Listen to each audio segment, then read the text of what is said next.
अरे हाँ भाई हाँ। अभी मजा आएगा ना भिड़ो।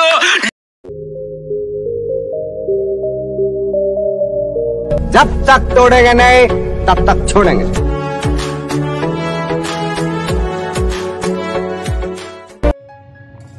किसी ने क्या खूब कहा है कि असली शिक्षा शब्दों में नहीं कर्मों में छुपी रहती है। नमस्ते दोस्तों, मेरा नाम है जिहादी और आज मैं आपके लिए छोटी सी कहानी लेकर आया हूँ। चलिए दोस्तों शुरू करते हैं आज की हमारी कहानी। एक बार रामलाल नामक एक किसान अपने गांव से शहर में रहने के लिए जा रहा था, क्योंकि उनके बेटे की जॉब उस शहर में लग चुकी थी। उम्र के इस पड़ाव पर वह अत्यंत कमज़ोर हो चुका था और उनके हाथ किसी कार्य में ठीक तरह से काम नहीं कर रहे थे। उनके हाथ कांपते थे और अब उसको अब कम दिखाई देता था। तो रामलाल ने सोचा कि अब मैं अपने बेटे के यहाँ जाकर रहूँगा। रामलाल शहर में पहुँचा और अपने बेटे के घर पर पहुँचा।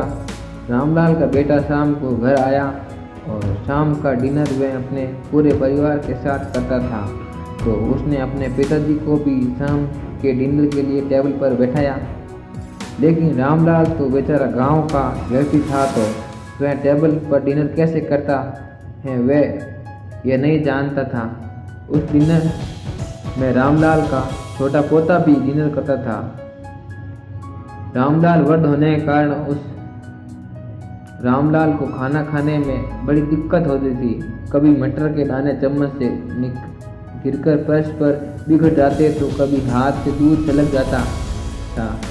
रामलाल के बहू बेटे एक दो दिन सब सहन करते रहे, पर अब उन्हें अपने पिता की इस काम के लिए चिढ़ होने लगी। एक दिन रामलाल के बेटे अपनी पत्नी से कहा कि इनका तो कुछ करना पड़ेगा और बहू ने हाँ में हाँ मिलाई और बोली, आखिर कब तक हम इनकी वजह से अपने खाने का मजाक किरकिरा करते रहेंगे और हम इस तरह चीज़ों का नुकसान होते हुए भी नहीं देख सकते हैं। अगले दिन जब खाने का वक्त हुआ तो बेटे ने एक पुरानी मेज के कमरे के कोने में लगा दिया। अब बेचारा वृद्ध रामलाल को वहीं अकेले बैठकर भोजन करना पड़ता था और रामलाल के बेटे ने खाने की बर्तनों में भी बदलाव कर दिया। उसने लकड़ी का कटोरा बनवा दिया ताकि अब बर्तन ना टूट सके और ना नीचे गिरकर कोई नुकसान हो।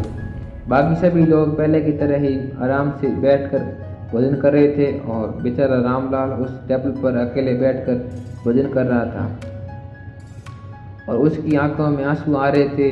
और रामलाल के बेटे की बहू बात बात पर रामलाल को ताने बांटती रहती थी। ये सब रामलाल का पोता देख रहा था, जो उम्र में छोटा था। एक रात जब खाना खाने से पहले उस छोटे बालक को उनके माता पिता ने जमीन पर बैठे हुए कुछ करते हुए देखा तो उनकी माँ ने पूछा, क्या कर रहे हो?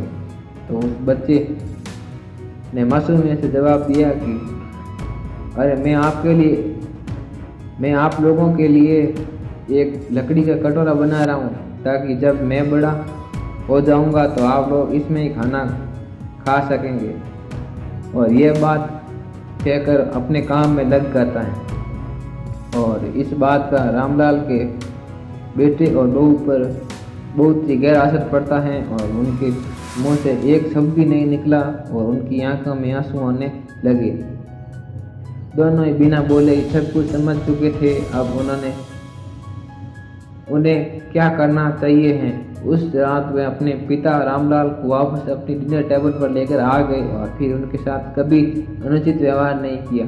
दोस्तों छोटी सी कहानी है, लेकिन हमें यही सिखाती है कि असली शिक्षा शब्दों में नहीं हमारे कार्य में है। अगर हम बच्चों को बस उपदेश देते रहेंगे कि बड़ों का आदर करो, सबका सम्मान करो और स्वयं इसके उल्टे व्यवहार कर रहे हैं तो बच्चा भी वही कार्य सीखता है। इसलिए कभी भी अपने माता पिता के साथ ऐसे व्यवहार ना करें जिसे देखकर आपके बच्चे गलत सीखें। दोस्तों जाते जाते यही कहना चाहता हूँ कि बड़ों के आशीर्वाद के साथ, अपनों के प्यार के साथ खुश रहिए, मस्त रहिए, अपने कार्य में व्यस्त रहिए।